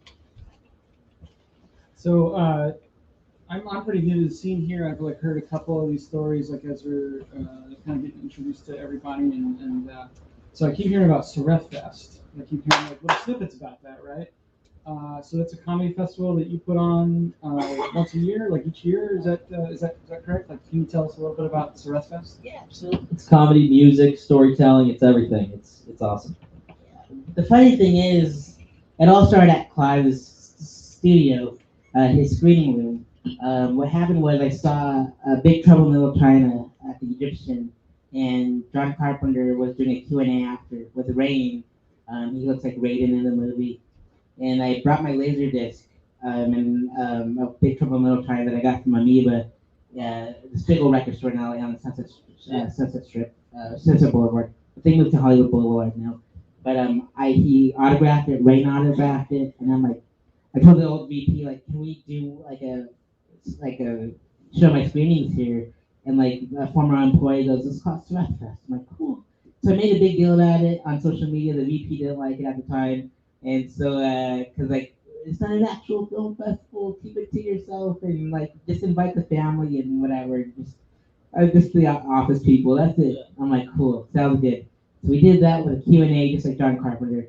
I took a 4-year break to focus on concert journalism, because that's where I have all these patches, Lamb of God and Slipknot and Metallica. Another thing. You're also a concert journalist, and you met most of your favorite rock stars and things like that, right? Yeah. So crazy stuff. Indeed. It was the life. I got paid to go to concerts in LA, and every single night I lived on the Sunset Strip, pretty much. It was nuts. I was the new age Motley Crue or the Doors, pretty much. And it was so much fun. I'm not gonna lie. Do you mind if I interject on Sereth Fest real quick? Yeah, go for it, Kevin. No, you sit the fuck down. I'm saying no, man. You're fine. Listen, I don't think. Listen, they fucking know what I look like. I was on here forever. All right. This is gonna be lost. This is gonna be on hour 900, and it's 3,000 hour fucking long. Listen, Surrett Fest. All right. So this is the first year they did in Daytona, and I'm double booked next year. Maybe I'm gonna be at both Surrett Fest, but you give me one day for each of them. All right. Surrett Fest almost fucking killed me because I was here for 4 fucking days. And then I'm hosting 2 of them, which again I am so grateful because, like, bro, hosting a comedy festival is a credit, dude. Like, that's a fucking huge credit. Like when I fucking go like to do other shit and I send out like my EPKs to people, that's what 1,000% something I'm gonna say is I hosted 2 nights of fucking comedy festival, right? But I was also viciously drunk the entire time. I broke a dude's nose in the mosh pit, and then I got fucking drunk as shit, broke a dude's fucking face in the mosh pit. Came up and hosted a show. It was exhausting. I don't know how you do it. I guess you don't drink, so you don't have that side effect, but still, it's amazing. What you do is fucking cool. By sheer fucking will alone, Surrett. Very admirable. Surrett Fest is great. Go see me at the goddamn the fucking Rainbow Bar. No, the Grindhouse It's gonna be the fucking Grindhouse. in July. Fuck yeah, dude. Tell me the date. I gotta like go look at the flight and shit. Fly Frontier, best place to get your tickets. I got friends in Colorado Springs. So I really also want to take use this as an excuse to eat mushrooms and stand on the mountain.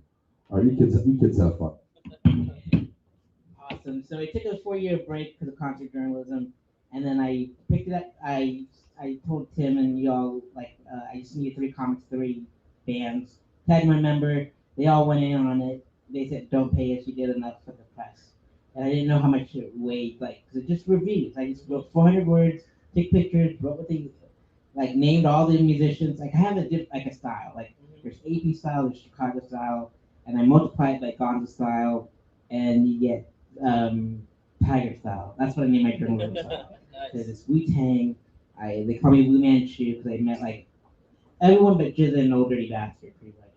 And freaking Kevin and Andre always say, yeah, as was some of my intros through the years at the Nog, the Wu-Tang Clan just text messages Surrett on his birthday. Not true at all. But I love that they hype me up like that. But it's not true. But I did spend 3 hours with the RZA, and I met the man was cool. But RZA, yeah, that was insane. insane. Yeah. Good times. But yeah, it started off in Pueblo, and we just found as many venues as we could to host it.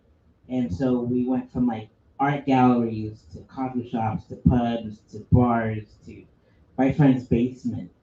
We went everywhere. And now we have a forever home at the Grindhouse Cafe, owned by Charles Soule. Thank you so much, Charles, and Aaron for Huntsberry for hooking us up.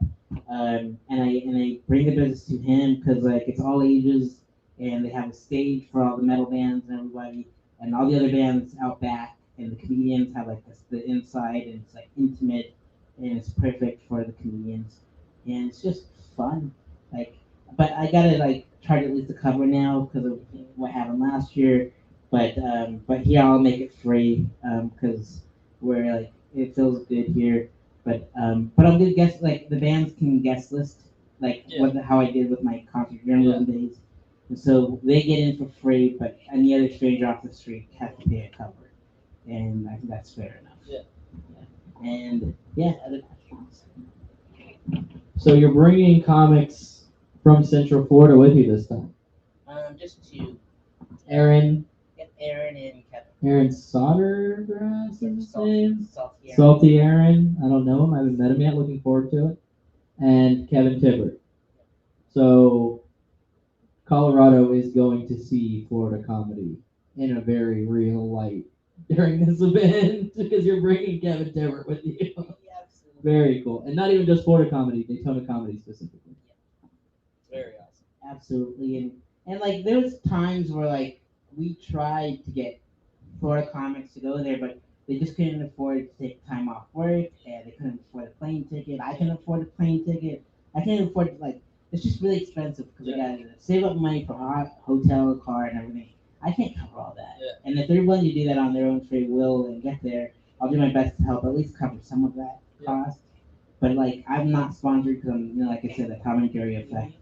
I just save money up and do my very best to take care of everyone. Well, I think it's a good excuse for Kevin to go to Colorado. Yeah. So, how many days you do? Do you do 4 days over there as well, or yeah, Maybe 5 this year. maybe 5? The longest I did was 7. 7 days there. How many years have you been doing this? This one's gonna be 9 years in Pueblo. whoa. Yeah, 2 years in Daytona Beach. Crazy. Is it always in July there? We bounced around. Okay. Yeah, we bounced around. This one was October though.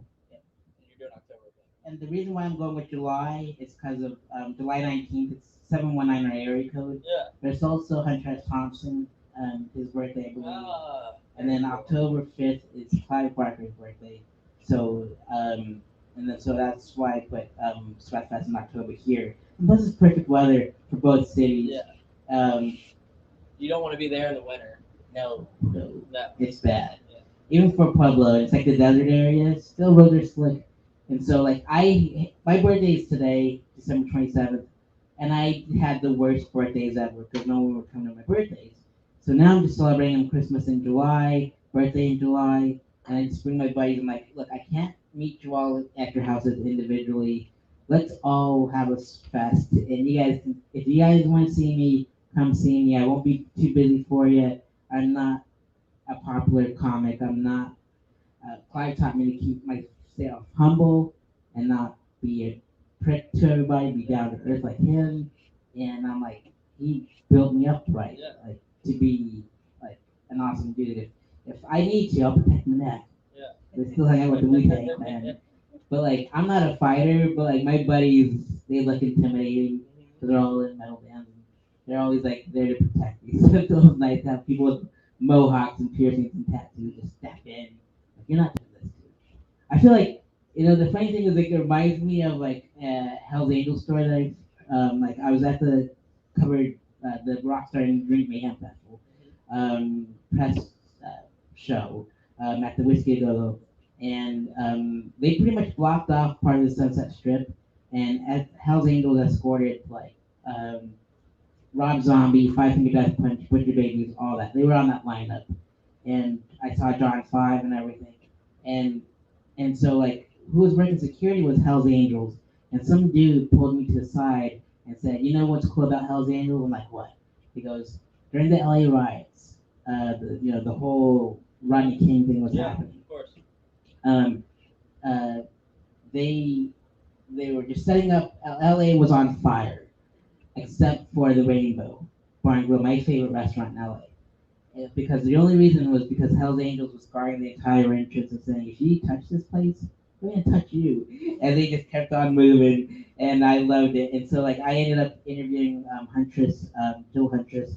She passed on, and I also interviewed Five Finger Death Punch backstage, and I make fun of them because of the whole Five Finger Doctor Punch, but it's just part of the bit. But I love them to pieces. Like they say their music's horrible. Like my friends said it, whatever. But if you get to interview them and you get to meet them, and they make people shut up in the hallway, and they say, "Shut up, Wu-Tang is time." Everybody shuts up, and it's awesome. I put that at the very end of the interview on my YouTube channel. So shout out to Five Finger Death Punch for doing that for me. Very awesome. Well, I think that's all I got. It was really cool to interview you. Check out everything Sareth. Sareth Fest in October, Sareth Fest in July. Yeah, it was awesome. Any more questions? You got any more questions, Roy? It's kind of like a follow-up question. So not sure. This is Roy, by the way. It's kind of just like personal interest. Like you casually mentioned Gonzo journalism, and then Hunter S. Thompson. So it sounds like he had an influence on your style, perhaps. Or could you talk a little bit about that? Oh, absolutely. Like we pretty much are this. Like I feel like we're like I'm like part of the spirits in me. Like Other than the drugs, like you are. Absolutely. Like It's like guerrilla style journalism. You get really in, you know. Absolutely, and like what else? I got pulled over in Vegas and got a ticket. Just like him. There's this thing called NAM out in Anaheim, and like my buddy Nate is like a musician, and he was like, "Gotta get me in there." And I'm like, all right, I got, because he was so jealous that I went the year before. And he goes, you gotta get me in there. I'm like, all right, we'll pretend you're my editor. You'll be like my gonzo, right? And so me and him, we rented a car and we drove from Colorado to Anaheim and lived off of 7-Eleven pizza and stayed at a cheap motel. And it reminds me of like, if I was in like the bathtub, he's probably throwing grapefruits at me or whatever. And it was nuts. And so we ended up seeing like Carrie King from Slayer and like a bunch of dudes from like Alice in Chains was walking around. And like I went there because like my favorite drummer is Jeff Friedel from the Perfect Circle and stuff like that and Pacific. And so I had to get in like and Matt McJunkins too. They're both in Pacific and Perfect Circle. I was like, I gotta meet these guys and get some autographs. And so we just did that, and that was like what they did with the Kentucky Derby and all that stuff, and whatever those big old sports events. So he was like my Gonzo, I was the hunter, and like it was just so much fun. Also like I invented his style of journalism, like was part of my journalism, like the Gonzo, and multiplied with to adding AP in Chicago, and I just found a way to like break down who was the direct support was, who was the opening act, where it took place, like first paragraph. Second paragraph would be like who's in the band and who played what. And what song did they open up with was my next paragraph. And the final paragraph was like the set list of what the songs they picked. Because I would always, crazy thing was like one of my favorite stories that I always tell people, and that's why I wear Lamb of God on my vest, was I covered Lamb of God on Halloween night at the Palladium. And it was nuts. I was the only one dressed up as costume in the photo pit, taking pictures of the first 3 songs, and I was out. But while I was in there, I was standing on my tippy toes and just writing out the set list into my journal. I'm still old school, like journal and pen, old school. And I go to the back, dressed it as a Manchu. You can't miss me. Yellow cape, the whole thing. Yellow Jason mask, yellow cape, Indeed. And that was before the Jason mask, because there's like a lot of evolutions of the mask, and so. But my buddy Rick from 13 X Studios remade it so it lasts forever, which I'm so thankful for. But yeah, I go to the back, and so one of the stagehands notices me, and because I'm the only one in costume in the photo pit, walks up to me, drops the set list to the Lamb of God, and just walks off. I'm like, this is so gnarly. I have like the best. And then another time I was with Leatherface backstage at the big Misfits and Sam Hanks show. And you smoked a joint with him. Yeah. And you don't usually smoke. You told me this story. Said if Leatherface offers to smoke a joint with you, you have to smoke it. So, I forgot that part. But yeah, he got my back. It was like I had 4 backstage passes. My buddy Steve was working at a nearby liquor store, and he was like catering, and he gave me like backstage passes to them, a Perfect Circle for my 10-year anniversary, my reunion. I was supposed to go to my high school 10-year reunion. I ended up spending my 10-year anniversary with APC, and then I got to see Smashing Pumpkins backstage, got Roxette backstage. It was Sam Hain, and Misfits, and like I got to go to Skrillex backstage at the Palladium, and he just showed up out of nowhere, autographed my poster. It was like Steve was like the best. Like I didn't expect him. I was just wearing my American Vineyards Maynard hat, and he goes, "Do you have this wine? Because I have this. I'm celebrating at Clyde's place. I just want to wear this." Yeah. And so he goes, "Yeah, did you know APC is gonna be here? Like at the Gibson?" I'm like, "Yeah." I just got nosebleeds because I was too late. He goes, "You want to go backstage?" I'm like, "You have got to be kidding me!" And I'm like, "Yeah, sure." Yeah, like Smoking Mirrors, LA. Yeah. So we go to the box office.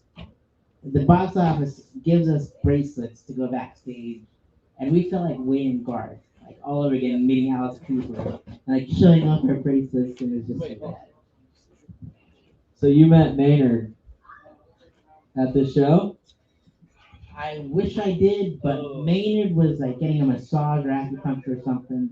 James E. Howe was on his phone, but Jeff Friedel and Matt McJunkins and Billy Howardell signed my poster. And the cool thing about Jeff was like he was looking for a Sharpie, and he ran all over backstage just for me just to get a Sharpie.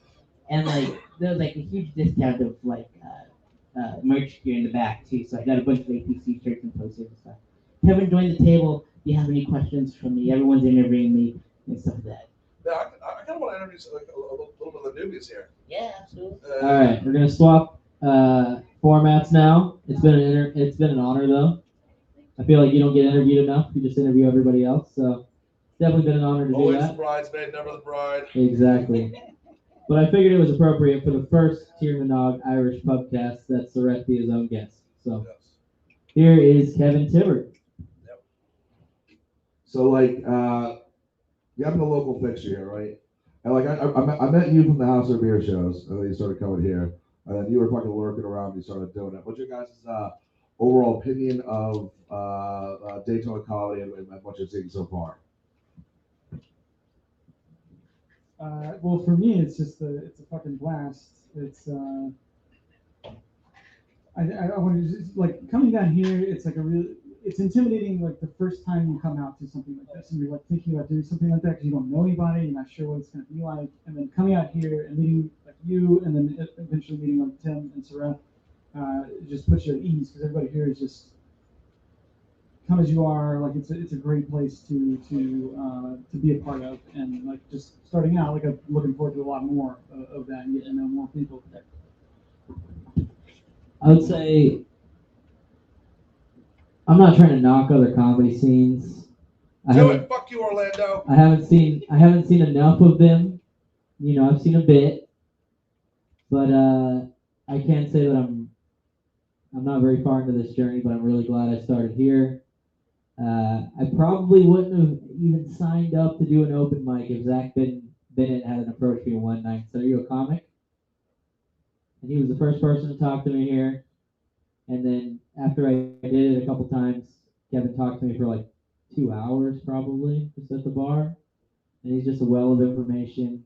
You don't, from what I've seen, and again, I don't have that much experience, but you don't get that anywhere else, man. You gotta learn to swim on your own. Here, you know, they put water wings on me and toss me in. Also, just the comics here. When I first came here, like Roy said, I was so intimidated because I didn't know what to expect. I had never been to a comedy open mic before. I'd only been to comedy shows, like bigger comedy shows, and I didn't know if it was going to be all hacks or what it was going to be. You know what I mean? And everybody was distinct, and everybody was funny, and it scared the shit out of me because I did not want to sign up. And actually, what's funny is the first time I came, it was Surrett Fest. And the first person that I saw perform here, when I was thinking about signing up, was a man from Jacksonville, I believe, named Will Blaylock. Jesus fucking Christ. And he destroyed this room. And I said, I'm not fucking signing up for open mic tonight. My last name is Blaylock as well. I'm not going to follow that. Not for my first time. That's just a bad fucking idea. So, but it was a great night. I sat on the other side of the bar. I was one of the only people. I think you were behind me. Billy Myers III was doing a set. He wasn't using a microphone. He was screaming at the crowd. He made a pretty fucking rough rape joke. And I was laughing. I know what you're talking about. Yeah. Nobody else was laughing. But you saved my ass, Kevin. Because you were behind me and you were laughing twice as loud as I was. So, but nobody else was laughing in the entire fucking room. Billy walks over there and decides, all right, I got my crowd. I'm just going to do my set over here. And Kevin saved my ass because he was laughing louder than I was, or else Billy Myers would have been screaming in my face instead of yours. But it was a fucking fantastic night. And, you know, a couple weeks later, Zach approached me. Are you a comic? I've seen you around. Nicest fucking guy, first of all. And he's dead to us now. Pussy left for pussy. And yeah, so, but he'll be back in a few months, I'm sure. That's one of the cool things to experience in comedy, right? Because you talk about being intimidated. And first and foremost, Will Blaylock is, in my opinion, out of all the comics I work with, probably yeah, he's probably the biggest juggernaut in the state. Like if anyone deserves to make money in this fucking business and like really to succeed, it's Blaylock. And that's what I saw when I came in here. Yeah, dude, he's so like, but like you'll be intimidated, right? And I remember like now I got to the point where like I've had like some comics express to me that they're intimidated by me. Even people I work with now, like Rob Rogue and Sean, have told me stories when they started. They're like, "Fuck, how am I gonna to get to that level?" And eventually you do get to that level. But there's always gonna be like there's some like comics, like I would. It's something I wouldn't follow Will Blaylock. But I know it, like, because I've been doing this a while now. But there's It's a precarious situation. well, there's no way, dude. There's just certain things that he does and his style that I can never do. Yeah. Right. But yeah, it's a unique style here, man. I don't I mean, know. you go from like Kevin, Andre, Sean Murphy, you know, the punt punishers as they're known, to somebody like Topher Matherson. And the difference in styles is astounding, but all you guys are killing it. So it's awesome, man. It really is. So I'm glad you bring up Topher because in my opinion, Topher is the one of the best writers in the state. Like his writing is just so sound. And then I talk because like that's the thing too. Like I know I don't like how you guys lurked. I like how you guys lurked and then went up. Like Connor Bates did that too. You know what I mean? Like that's smart. A lot of people come here half cocked. I used to just.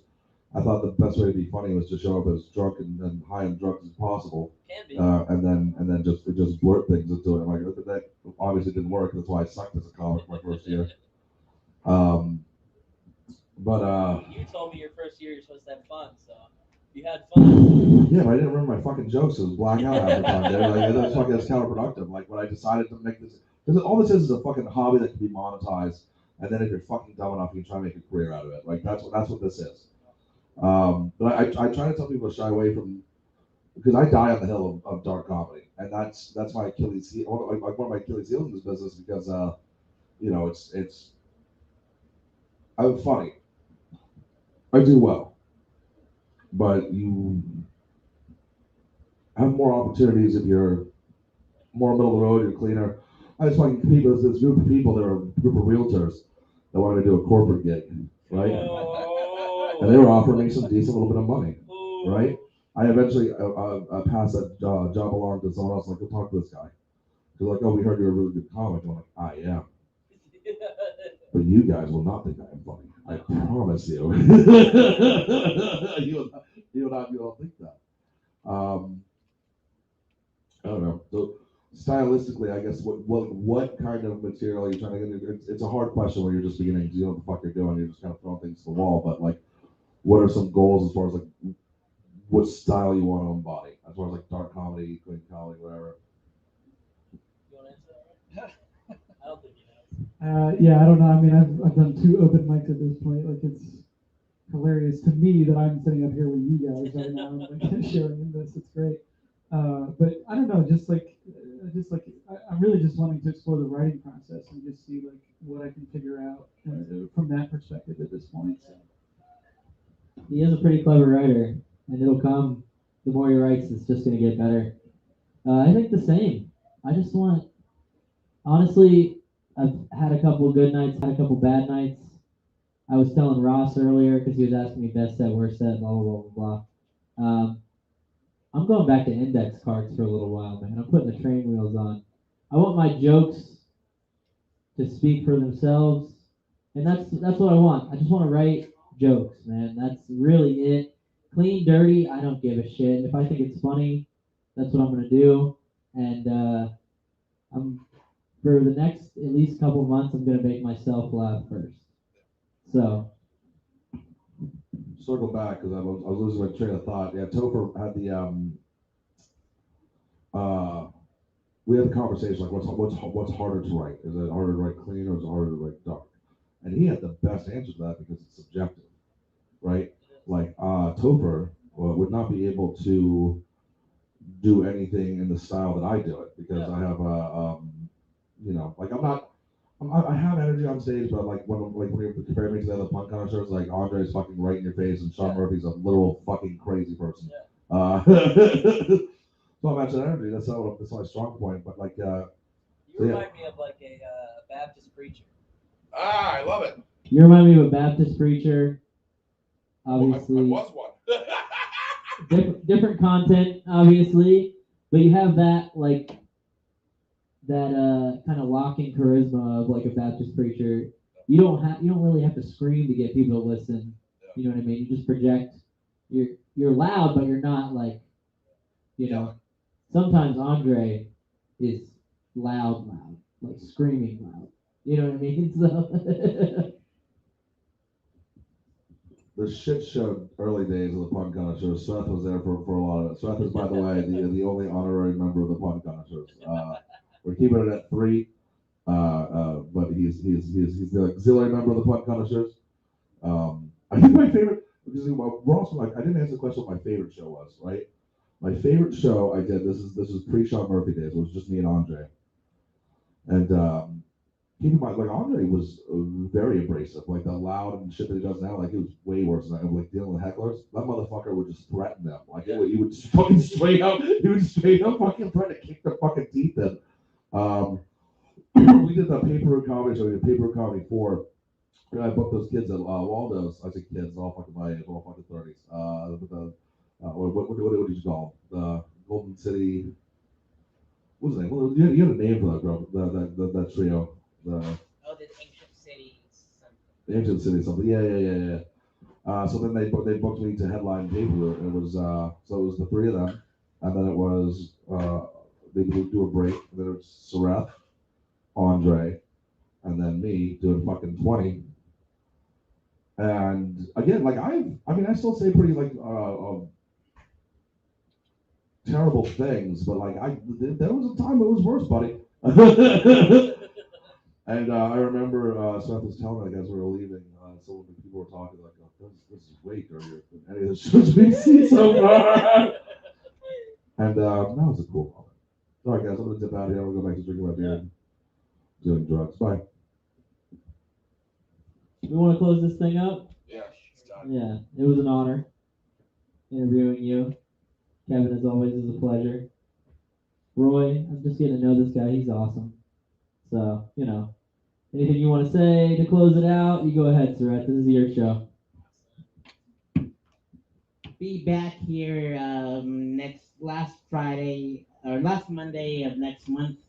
We're gonna have Adam with the Green Room podcast. So there's gonna be more additional comics. I'm gonna have you as a guest for his podcast. Me, Kevin, James, if he's up for it. Whoever else will get Joe and Rob. Whoever else can will be here. What? Whoever can be here. Yeah, absolutely. I put everyone's name on the flyer, line up this stuff, change, and like half those show up, and it's all right. So we'll just see what happens. We'll probably have like Adam bring his comedy buddies and just like fill up 3 hours. Yeah. Because this was fun. I enjoyed doing the last 2 hours of this, and it just flew by fast. Yeah. We've just been talking. And like having Roy come up here and like asking questions and having a Q&A with the fans. And just hearing James' serial killer story and everyone drinking out of penis straws, you know, it's fantastic. Hopefully we'll keep that penis straw tradition going, because I'll try to find them wherever they are. I'll buy them in bulk. Who knows? My giant dick cup is on my nightstand as I walk up. And if you want to see that set all over again, it's on my special, Super Standard special. Like 5 hours long now. Is that? Stop it. No! Is that still like a secret link, or? It is. Okay, so you have to actually get in touch with Surratt to get that. Are you ever going to put that public? Nope. Never? Never. It's just something that you're going to send out and make connections with, and hey, check this out, and send to your friends forever? Whoever wants to watch it. I'm tired of seeing Instagram videos, TikTok videos going like, putting in people's faces like, oh, I got 5.5 million views. I don't care. I just want to see if this grows organically. And so far, in like 21 days or a little over 20 days, I reached 1,000 views. There it is. And that's all I want is like tell a friend, watch this, pick and choose what you want to watch in whatever order. I don't care. Yeah. But I don't cuss on stage, but my friends cuss in their testimonials. So they'll tell you what their favorite joke is, and if you catch that joke in one of those sets, they'll probably laugh too. Because they get to see pick the Iron Maiden, the Felching, or the song, or the Winter Storm. But they just pick whichever one made them feel something. And Superman, man, come on, can't leave that out. yeah, James loves the Superman. And the bartenders love the Superman joke. Nothing to do with Soldier Boy, or Clark Kent, Christopher Reeves, nothing. Where DC Comics is just gross. Definitely not.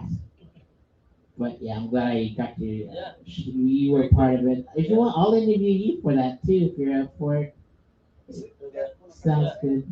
It's like a 30-second to 1 minute interview. Or just Just ask you a couple questions. boom, easy questions. Not too scary. Yeah. Other than that, Pod the Nog. First episode in. Dear to Nog, Irish Pubcast. Absolutely, we'll be back First next episode. month. We're gonna Get a do this a fucking crowd monthly in here. thing. Talking to deer heads. Talking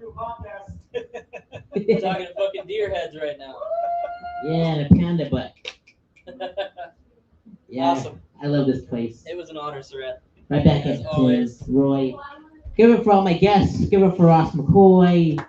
For James, all the patrons, tip your bartenders, James, and good for James, the serial killer. Just everyone. Daytona, I love you. We love you, Surratt. Thank you.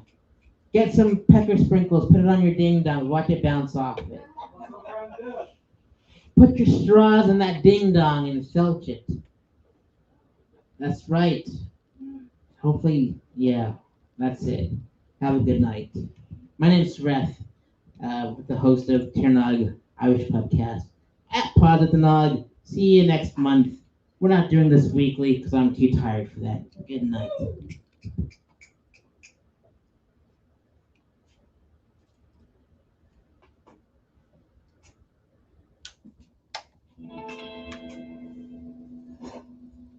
Very cool. Yeah, man. You doing Are you doing a little thing after Adam or what? Yeah, same Cool. thing. Trying to get you guys pressed for your press kits, man. Yeah. I want to make this our scene to be reckoned with. Better than Jacksonville, better than Orlando, better than Melbourne. Well, they come. A lot of them come here. You know what I mean? Yeah. Eat, shower, and get dressed, somebody outside. Still live. Take my vitamins, take my messages, Oh, we are still around.